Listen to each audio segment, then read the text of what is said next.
Supranajo, Kapolri pilihan Jokowi. Saya mau ke Mas Hanta Yuda. Mas Hanta Yuda, apa konsekuensi politik yang akan muncul dari keputusan Presiden Jokowi yang kita dengarkan hari ini?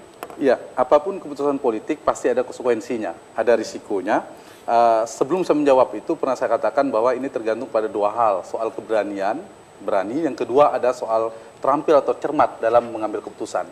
Apapun keputusan yang diambil oleh Pak Jokowi, meskipun sebagian besar Anda menilainya berani dan cermat tidak? Kalau Anda sama, kalau cepat mungkin sudah terlalu lama ya. Tetapi kita kita sedang membahas, sekarang sudah ada keputusannya. Dan kalaupun melantik, menurut saya tetap berani. Tapi dengan tidak melantik itu jauh lebih berani. Jadi dalam satu hal, dalam konteks saya adalah berani dulu. Yang kedua, karena konsekuensi politiknya itu akan berhadapan dengan kekuatan politik politisi yang kuat-kuat dan hebat menurut saya. Ya. Yang kedua, soal ini yang menjadi konsekuensi adalah soal terampil dan cermat tadi.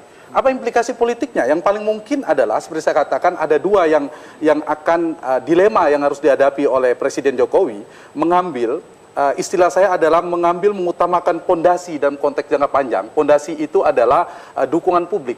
Soal dukungan publik, soal kepercayaan publik, soal legitimasi politik, dan ini penting dalam konteks demokrasi karena kita tidak sekedar bicara kewenangan, tidak sekedar bicara kekuasaan. Itu satu hal, itu yang mungkin dipikir oleh Pak Jokowi, yang sulit membangun komunikasi politik, membangun konsesi politik, membangun kesepakatan politik dengan di luar kekuatan politik. Misalnya saya katakan dengan Pak Buya Syafiee Ma'arif, itu kan tidak bisa dilakukan dengan tanda petik transaksi politik. Membangun trust itu agak sulit. Itu mungkin jadi pertimbangan Presiden. Oke. Tetapi dengan DPR mungkin ada ruang. Implikasi yang pertama yang paling mungkin, apakah Pak Kapolri yang diusung pertama ini apakah diterima oleh DPR? Itu satu. Itu konsekuensi yang harus dihadapi. Kalau yang itu sudah bisa terbaca dari sikap Wakil Ketua Komisi 3 yang ada di sini.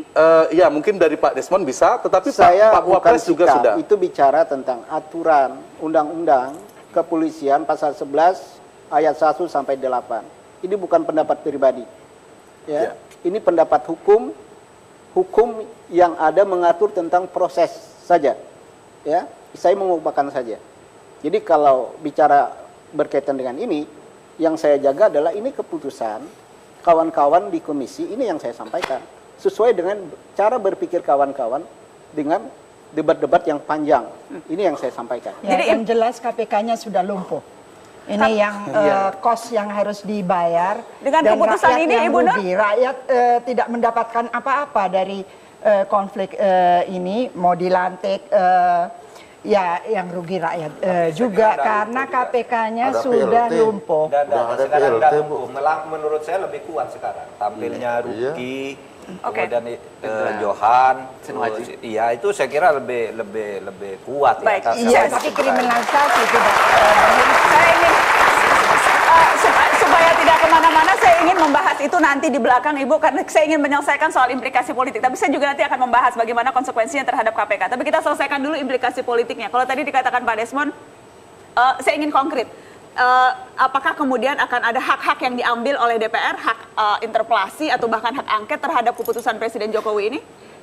Iya, kalau kita bicara tentang pelanggaran hukum kan banyak hal bisa digunakan. Ya, misalnya memperpanjang Freeport, penggunaan uang yang tidak jelas. Freeport? Iya, memperpanjang Freeport itu bermasalah. Apa hubungannya Budi Gunawan Badrodin Haiti dengan Freeport? Tidak ada hubungannya, bagi DPR. Tidak ada hubungannya, berarti cari-cari masalah? Tidak mencari-cari masalah. Ini bicara tentang pemahaman hukum. Ya, ini pemahaman hukum.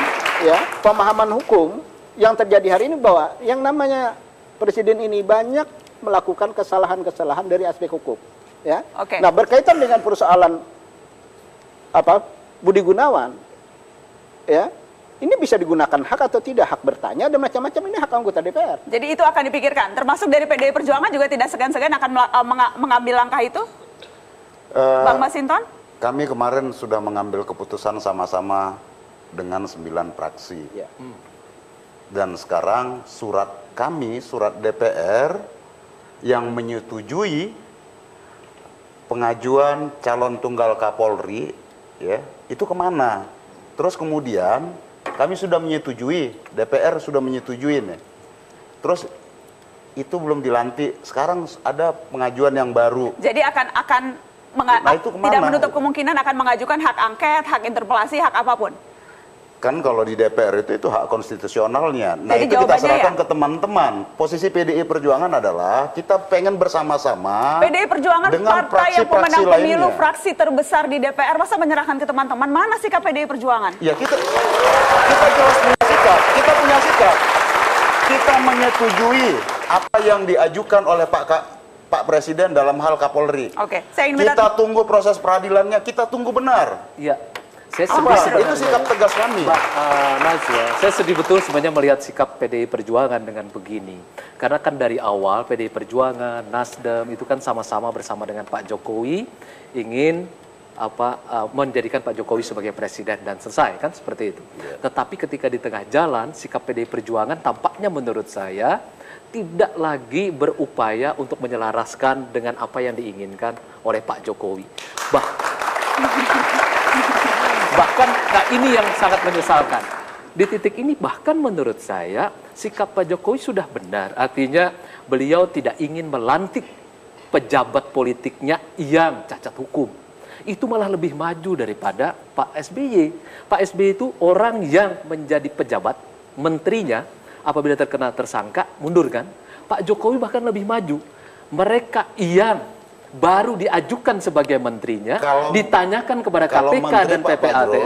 Prerogatif murni presiden. Iya betul, makanya menurut Kalau saya Kapolri, Panglima TNI, sikap itu yang ada lebih undang-undang. maju, sikap Tidak yang lebih prerogatif maju dalam murni. politik yang mestinya kita Lupa. dukung bersama-sama. Pak Sebentar, Jero, ini sebentar. lupa. Sikap Langkah politik Pak yang lebih Presiden Jokowi, maju PDI Perjuangan yang selalu dimajukan dukung. oleh Pak Jokowi Nggak pernah dukung. mestinya Ini kita ngomong gini dalam deh, Bang satu Fajrul. posisi Oke. kita upayakan untuk didukung secara bersama-sama kan seperti itu. Ya. Jadi misalnya Dari awal kalau kita dukung. ada pejabat politik yang cacat hukum menjadi tersangka, tentu kita dalam posisi karena cita-cita bersama Saya dengan cuma Pak satu kalimat aja, Jokowi Pak Fajrul, ya. adalah bahwa kita ingin Prasetyo Indonesia itu bermasalah. yang bebas daripada Haiti korupsi. bermasalah, rekening gedut. Anda harus jujur ini. Gitu loh. Apa yang ingin Anda katakan? Iya Pak Fajrul ngada-ngada. Lebih maju itu belum tentu. Pak Oke. Prasetyo sensitif terhadap publik. Dilantik juga. Anda ini bisa Haiti dituntut masalah. polisi ini kalau mengatakan Iya. Pak Badrodin Haiti. Iya, bermasalah rekening gedut. Ya, Oh, iya. jujur. Ya, Saya nah, bicara gini. tentang fakta dan kejujuran Pak Oke, Fajrul. nanti kita panggil aja Pak Kapolri untuk yang ini memanggil Silakan. Anda. Kita akan break dulu. Silakan. Bang Kita- Fajrul. Kita akan break dulu. Silakan. Kita akan break. Karena pernyataan Anda bisa berakibat hukum loh. Oh, bukan ada hukum. Ini sudah dimediakan. Udah Baik. ada medianya. Udah jadi ranah Ya publik. oke lah, kita panggil aja nanti polisi Oh, untuk silakan. meminta pertanggung jawaban Anda. Sebelum dipanggil kita harus break dulu. Setelah pariwara kita akan kembali dengan Mata Najwa.